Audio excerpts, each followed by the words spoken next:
高兴在这边看到大家，我回来了。这当中有很多关心我的长辈或是青年弟兄姐妹们都为我守望祷告我上礼拜就是到大陆10天，在那边的教会服侍，所以也谢谢你们祷告守望，要不然我的先生玉阳就会少了一个太太这样。那边还是有一定的这个传福音的自由度所以还是他们正在教会面临一些拆教会实质这样的一些状况，所以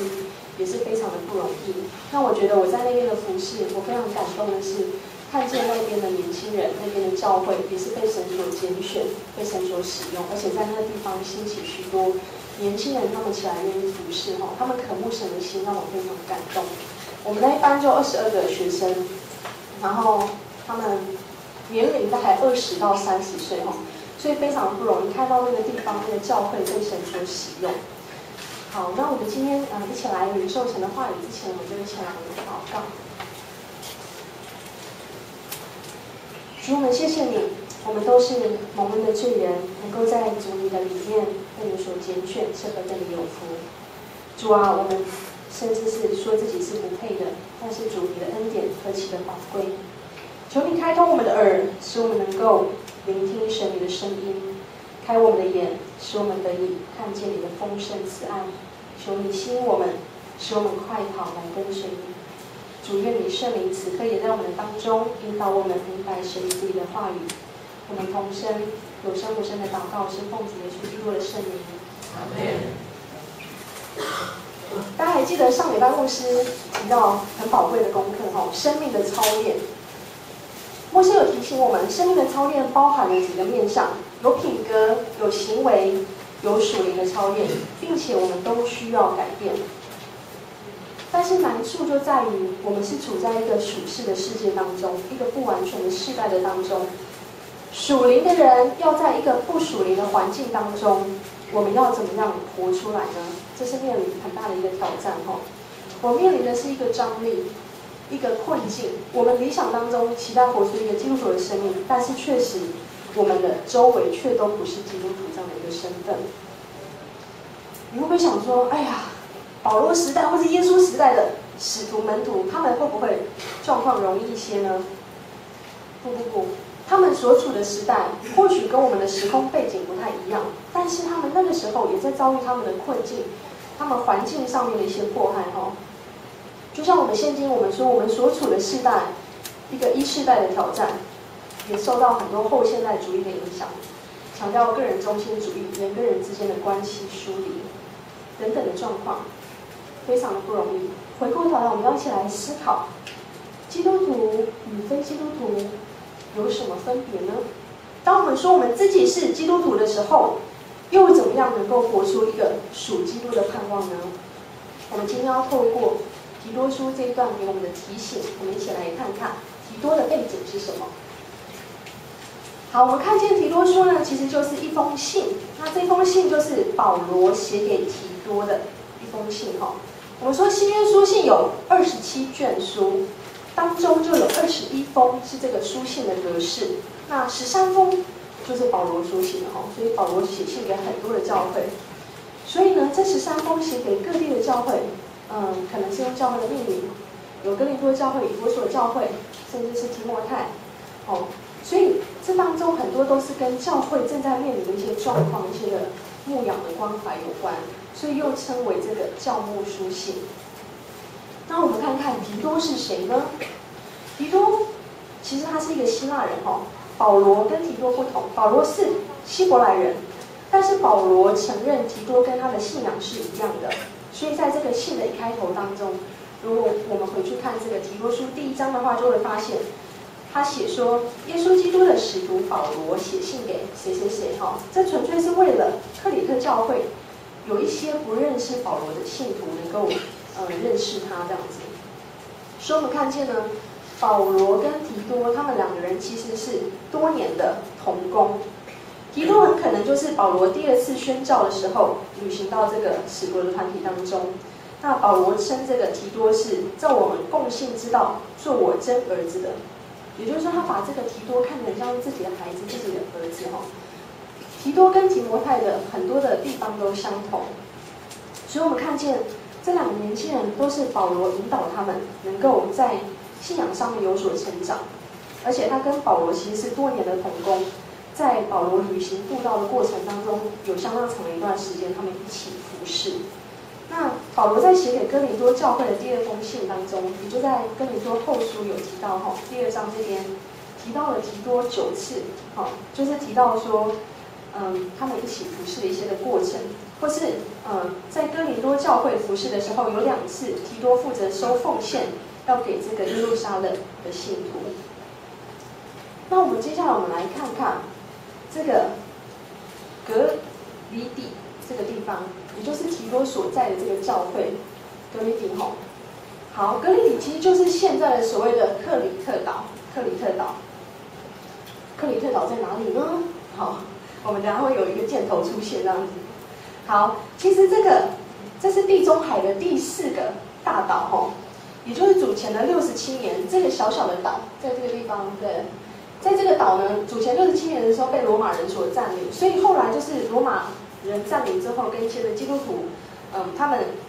统治了这样的一个小岛之后，有维持几世纪的这个繁华。大约到了主后的960年，后来有一阵子是被回教徒所占领那目前大家知道这个岛是属于哪一个地区呢？是美丽的希腊现在归属希腊。所以我们看见这个小小的岛上呢，其实它的文化非常的丰富，它出产一些的冶炼业，就是炼金、炼铁、炼银、炼铜或是一些陶器。那也曾经在这个岛上发生了几次的大地震，但是从考古的当中，其实还是可以看到一些非常漂亮的一些宫殿建筑、一些的壁画、一些的楼梯、一些的石柱，他们的这些卓越的艺术都非常令人叹为观止。那我们看见说，第一次呢，保罗入狱当中，后来他被解送到罗马的途中遇到了这个暴风雨。那船呢就沿着这个小岛的南岸，本来要停在这个加奥港，但是后来呢，他们又试图到一个比较大的一个港去过冬。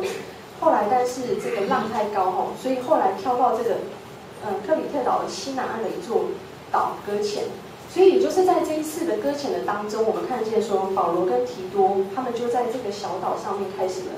福音的事工，他们在那边有一段的服事那当保罗离开了这个小岛之后呢，就把这个提多留在这个克里特岛所以我们看见他跟提多在那边有一段的服事的时间是彼此的同工。那当然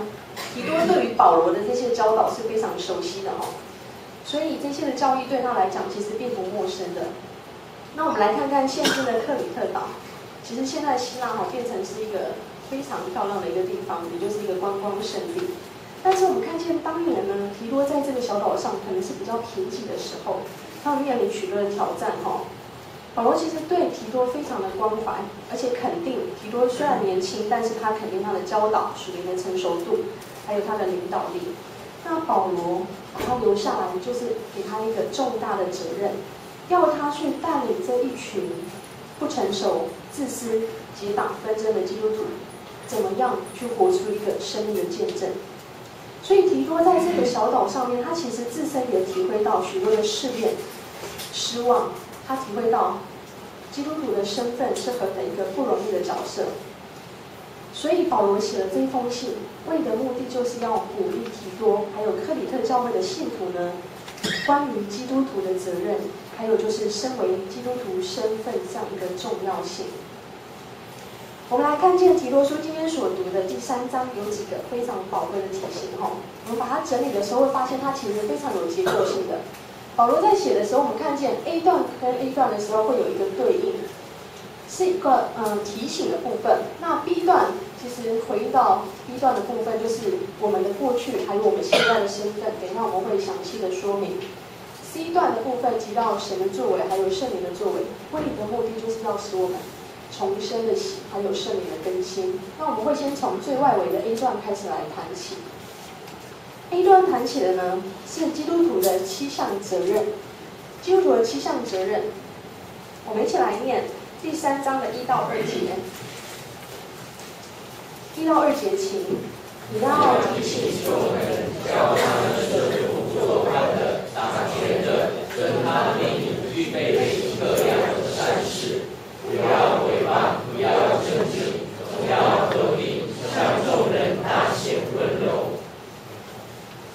生的7项提醒，我们把它整理出来后会看见，第一个部分，他希望我们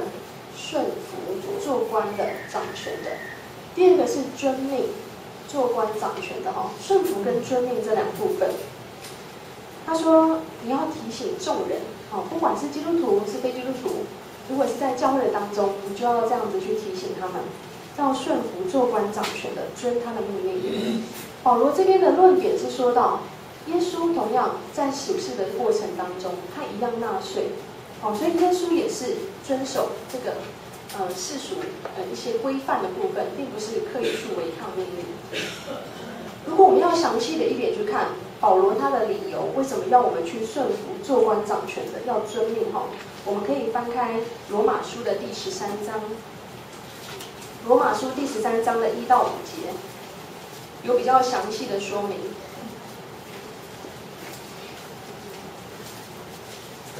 罗马书的13章1到5节，我们就一起来念。13章，来请。在上有权柄的，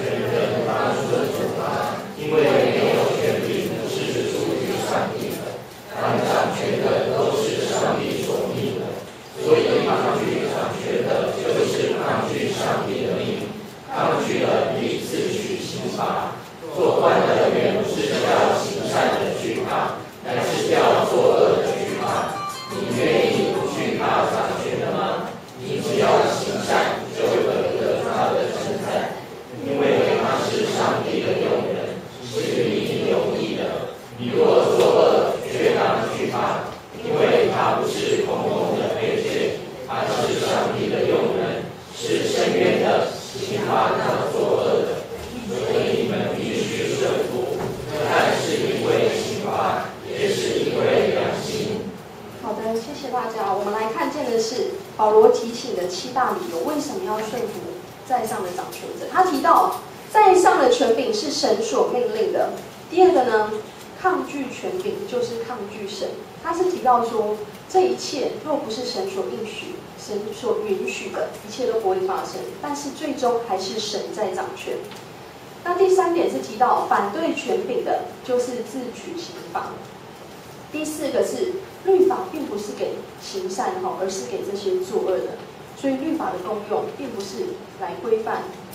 愿意遵守的人。那再来就是上位者是神所用的人，是与你有益的。或许你正在遭遇上位者的迫害，但是他说这一切也是我们生命的操练的一部分。还有另外一个部分是在上的权柄是深渊的，刑罚那作恶的。最后一个保罗提到非常重要的一点，就是我们必须顺服，因为不是因为我们惧怕那在上者，或是因为惧怕属世的权柄，而是因为良心的部分，我们愿意去遵守这属世的一些的规范。有一些的基督徒应该不算基督徒，但是有一派的人，他们会觉得说，我们就不需要当兵，所以他们就会逃到一个地方去，然后把自己关起来，自给自足他们逃避属世的一些的规范，就会造成一些政府跟这样的团体的一个冲突。那保罗在提醒我们的是说，我们今天去顺服，我们遵守法律、遵守命令，其实都不是因为外在的一切所带给我们，而是良心的部分。确实，我们看见人是有可能会误用权柄的部分，但是他有提醒到，不要忘记，永远还是神在掌权。主说：“深渊在我，报应在我。”就像罗马书12章19节给我们很好的提醒。他说：“亲爱的弟兄，不要自己伸冤，宁可让步，听凭主怒，因为经上记着，主说：深渊在我，我必报应。”我们生命的主权还是在神的手中。接下来我们来看见提多书这边有一个提醒，就是基督徒的2要5不。什么叫2要5不呢？刚刚总结了上面为什么要提到我们基督徒有7项重要的责任：顺服跟遵命，行各样的善事，不要毁谤争竞，总要和平，大显温柔。总结来讲，其实就是要留心做正经事业，留心做正经事业，并且这个小小的字有提到，这个正经事业其实指的就是行善，就是行善。那保罗在这边第3章的第9到11节提醒我们的是说，要远避有5项事情，要我们避开的。第一个就是这个远避无知的辩论，家谱的空谈、纷争，因律法而起的争竞，再来就是分门结党。第4个跟第5个，因律法而起的争竞或分门结党，特别是讲说，在我们基督徒的群体当中，也就是我们内部当中，要避免这样的纷争，因着教义上面的困境，或者是一些意见不同而起了一些无意义的争竞。那我们来看见第一个，他所提到这个无知的辩论，这里的无知呢，并不是指一般所谓的无知而是指说对福音随之而来这种伦理的要求一无所知。比如说，我觉得我受洗了，我就领到天国的门票，我的生命就可以进天堂，我为什么要那么努力呢？为什么还要读经？为什么要祷告？为什么要来教会呢？他指的是说，我们对自己的生命懵懵懂懂，这种的无知，好像也再次提醒我们去反省我们受洗前的生命跟我们受洗后的生命有什么不一样呢？还是你觉得你的生命从以前过去到现在都是一成不变呢？这给我们一个很大的提醒，就是不要让这个无知成为我们生命当中的亏损。所以鼓励大家来上晨主现在报名还来得及牧师开了一堂课就是在信仰的上面，其实是鼓励我们大家要不断的彼此的成长。好，那第二部分我们来看见保罗在这边有提醒到这个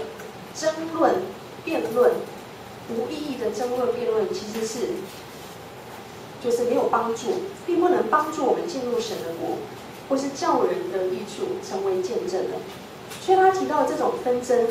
也就是一种自我中心，觉得我的信仰都是对的，别人的信仰都是错的这提到的是我们传福音有2个最大的破口。为什么我们传福音的时候，所面临到一方面是自己的行为上面并没有见证出基督，一方面这个破口是假基督或是这个空谈的部分。假基督指的是说一些虚晃的学说，一些不切实际的学说。那第2个部分呢，传福音最大的破口就是我们自家的纷争、争竞。因此保罗说到要除去荒谬、令人跌倒的行为，也就是我们生命当中的见证，成为最有力的帮助接着我们来看 B 段给我们的提醒B 段给我们的提醒，保罗要我们去想想我们的过去，我们的曾经，想想我们的过去是怎么样的呢？保罗说到我们从前也是无知、悖逆、受迷惑，服侍各样私欲和厌乐，常存恶毒，嫉妒的心是可恨的，又是彼此相恨的。这是过去我们在未认识主之前的生命。但是呢，保罗提醒到，除了想到曾经我们自己的生命的光景，却是更宝贵的要想到现今是上帝拯救的大能，叫我们能够凭着永生的盼望成为后嗣。他说到这话是可信的。我们来看见保罗提到了一个过去跟现在的分别并且说到我愿意把这些事切切实实的讲明。这是在第3章第8节，他说使那一些已信的人能够留心做正经事业，这都是美事，并且与人有益。这句话什么意思呢？如果原文简单直接的翻译就是说，关于这些事，我愿你坚信的宣讲，以至于那些献上帝的人专心于行善功，这些都是美好的，并且与人们有益。简单的说，就是要我们相信的人，在这些真道上面，更加的确信你自己所相信的，更坚定的相信你所相信的基督教，并且能够持续相信的一个过程。我们是不是太容易忘记神起初给我们的恩典呢？神拯救的大能呢？神过去怎么样，在我们未认识他之前，他是怎么样带你进入到这个信仰的当中？我们是不是很多时候就像以色列民一样，神带领他们过了红海，施展了一切的大能，白天用云柱火柱引导他们前行，拯救他们，像是从赤身露体、从淤泥当中将这群百姓拯救，让他出来。主耶和华上帝保护以色列民，像保护眼中的瞳人，又将他们隐藏在翅膀的印下，好像母鸡多次要招聚他的百姓。但是最后我们看见的是这群以色列民忘恩负义的百姓们，认为上帝没有给我们水，没有给我们食物，没有给我们肉，上帝带我们来到这个旷野是要叫我们等死。以色列民10次的反悔，到最终他们无缘进入到迦南地，好像是上帝的落跑新娘一样，在最后一个最关键的时刻就在门口了，但是他们却埋怨神。那我们常常就回想我们过去神怎么样的拯救，并不是要我们活在过去，但是却是要让这一份的恩典成为我们前进的动力。再来，我们看见保罗给我们这一段的提醒，是看见上帝的作为，还有圣灵的大能。第3章4节的部分，我们看见上帝的作为是神的怜悯，使我们能够被称义。我们今天能够拯救，都是上帝的怜悯，还有圣灵的作为。我们看见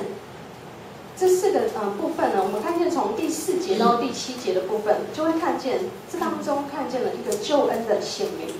一个救恩的基础，救恩的媒介，还有救恩的果效。也就是呢，救恩的显明是从神而来的，若不是神的怜悯，我们没有一个人会得救。我们救恩的基础也是在神的慈爱里面，并且借着基督成为一个媒介，借着圣灵的感动，使我们有这个得救的果效，被称义。所以我们说，所有得救的原因，并不是我们自己迎来，或是我们有多好，单单都是神的恩典，主所施的慈爱，神的主动还有拯救，这一切都是圣灵的工作，神的浇灌。当然，人的部分还是有一个相信我们是借着相信耶稣基督，也就透过救主这种丰盛的浇灌在我们身上的圣灵，使我们能够被称为义，成为后裔，而有永生的盼望。所以你问过你自己吗？基督徒的身份到底是什么？保罗在这边提到，你认清你自己基督徒的身份吗？这一切都是恩典，这一切都是怜悯，也是神的工作，神的主动，借着耶稣基督的舍命所带来的拯救。我们来看见基督徒的身份，就好像马丁路德这里有所提到的，我们的罪得以被洗净，被神称义，有这个后世成为永生的盼望。就像马丁路德不断在提醒我们，不要忘记我们的过去，我们曾经也是罪人，但是我们是蒙恩得救的罪人，所以我们同时是罪人又是义人。改教家加尔文再次提醒我们说，跟随耶稣必须先舍己。对领受上帝恩典的人而言，也就是我们每一位，我们一切只为荣耀神而活。我们今天的重生的一个基督徒的生命，就是为了要荣耀上帝而活，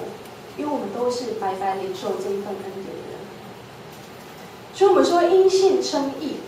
指的是什么呢？这个义是谁称谁为义？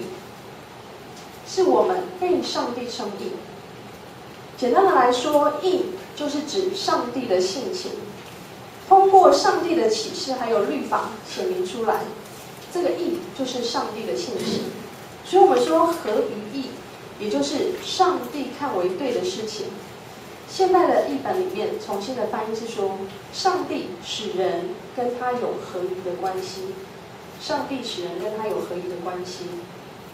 我们每一位基督徒因信称义，我们说到因信称义是一个非常重要的教义，但是我们对因信称义有多少的了解呢？因信称义在英文里面简单的讲明就是 justification by faith。完整的而言，应该指的是一个被动式的，这个因信称义是被动式的，我们是借着信被上帝称为义，借着信被上帝称为义。因此，我们在座每一位重生的基督徒，是放下自我的主动，而迎向上帝的主动。透过了这个相信，能够被上帝称为义，使神跟人之间有一个合一的关系。当我们说我们跟上帝的关系能够和好，能够有一个合一的关系的时候，相对的，我们人跟人之间的关系也会有一个正确的关系哦。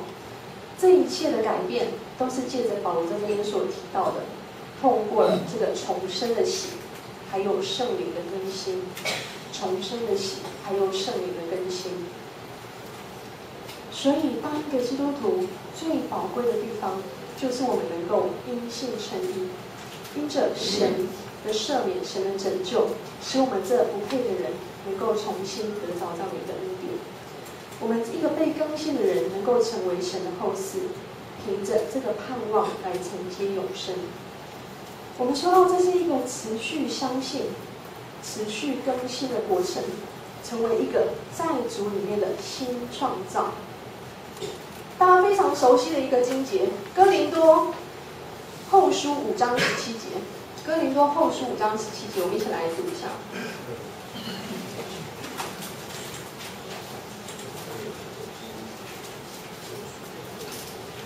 哥林多后书5章17节，大家也非常的熟悉。若有人在基督里，他就是新造的人，就是一过都变成新的。如果有人在基督里，就是一过都变成新。这个新呢，在翻译上面并不是照原来的意思。原来的意思，这个新是指的一个新创造，新创造。新创造是指在基督里，这个事件是一个新的创造。当一个人信主的时候，在基督里面所经历的这一个事件呢，已经成为一个新创造。从他自己，从他的环境，从他的一生，从他的故事，全都成为一个新的创造，人生新的一页的开始哈。他一生所走的方向，都成为一个新的创造，旧事已过，都变成新的了。包括他对过去的理解也好，他的期待，他的故事，都是活在一个上帝所创造的新的创造的里面。所以旧事已过，都变成新。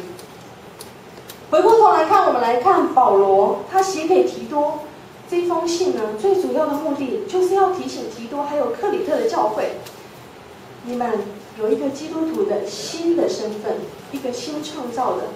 一个身份哈，在基督里的这个新创造，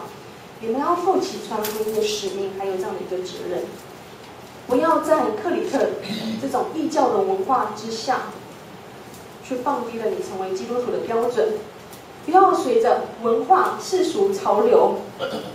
而流于俗世的一个教会哈。教会更应该是被分别为圣出来，是成为做光做盐的一个教会，成为在整个群体社会当中一个好的见证跟榜样。教会应该成为世代的典范。我们看见提多书的第3章，从第1节、第8节、第15节都有在提醒哈，带着这样的一个新的身份，有一个很重要的目的，就是为了要行善与结果子，预备所需，预备所需。我们基督徒新的生命是要去行善、结果子、预备所需。你说结果子好抽象啊，我们都知道要结果子，我们也常常听牧师在分享哦。我们也知道好树结好果子嘛，坏树怎么样？结坏果子。那我们也知道说，马太福音7章16到20节有提醒我们，从这个果子，从这个结果的时候，就可以认出来它到底是一棵好树呢，还是一棵坏树。但是我们还是会去想说，这个结果子在抽象的意义上面到底指的是什么呢？是讲说领人归主吗？是一种品格吗？还是一种生命的态度呢？过去呢，我曾经在一个小小间的教会，非常乡下，非常偏远，非常山区哈，所以那个教会没有牧师，那我只是一个神学生的角色。可是那个时候呢，我却要开始负责打扫、司琴、带主日学、带青少年，然后还要浇花、顾教会这样子。然后教会前面有一块的这个空地，那我不时呢就要拿着水去浇这些的树跟花。可是有一天我一边浇的时候，一边在跟上帝埋怨，我就说：主啊，我好累哦，为什么在这个教会当中什么都要做，什么都没有同工这样子？然后我觉得我的服事好像已经快要耗尽了，快要枯竭了哈。这时候我就跟上帝说：如果有一天我被掏空了怎么办呢？上帝这时候告诉我说：你手中握的是什么？水管。好，主说你就像这一根水管一样。我说哈，水管可以做什么用呢？他说，当你生命不通的时候，你就没有办法供应水。但是你这根水管如果接上水龙头的时候，你的这个水自然源源不绝的就可以浇花，可以种树，可以做很多的事情哦。那时候我懂了，原来很多的时候服事并不是我们自己在做，很多时候我们的信仰的付出结果子并不是我们自己在结，重要的就是让上帝动工，让我们的生命跟神接上线，接上水龙头，接上水管哦。简单的说，要活出一个生命的美好，一个属天子民的盼望，就是顺从上帝的主权，让上帝来掌管我们的生命，你的生命就自然会结出生命的果子。我们说基督徒的生命是带着盼望，你的生命有带着永生的盼望吗？我们说我们成为一个信心的后裔，是靠着盼望去承接永生的。但是我必须要说，基督徒生命的盼望在哪里呢？你对上帝国有美好的盼望吗？我们说我们在属世的世界上要过一个属灵的生活，一个属天的生活，确实是不容易的。但是这也是一个最好的一个操练场所，当我们在属世的时候，就学习用属天的价值观、属天的目标在过生活。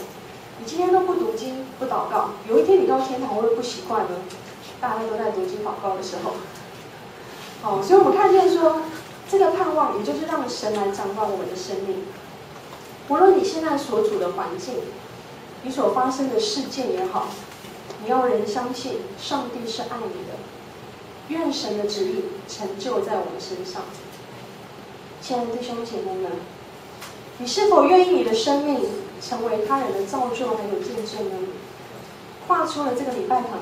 之后，我们会发现，在你身边的97%都是非基督徒。我们所上班的地方，我们的同事、我们的上司、我们的老板、我们的学校、我们的老师、我们的同学，甚至在我们的家人当中，我们爸爸妈妈、弟兄姐妹都还不是基督徒的时候，我们要怎么样活出一个真实生命的见证呢？这个见证，这样的一个基督徒的生命，期盼是在我们的生命当中能够荣耀神，也在我们的家庭，在我们的教会，在我们上班的地方，在基督徒的群体里面能够见证出来，更是在这个异教徒的社会的当中，活出那一份属于基督生命的美好。上帝所创造的新生命在你的里面，这是一个新的创造。愿那一份的基督徒身份的荣耀，帮助我们去成为一个小基督的样式，也就是有主的良善在我们的里面。求主帮助每一个人的生命多行善，多结果子，预备所需去成为上帝国的后嗣吧。让我们今天以一个新的身份，一个新的生活，一个新的生命的态度，展开人生新的一页，也能够成为一个在主里面新造的人。愿主赐福听他话语的人。我们一同来祷告。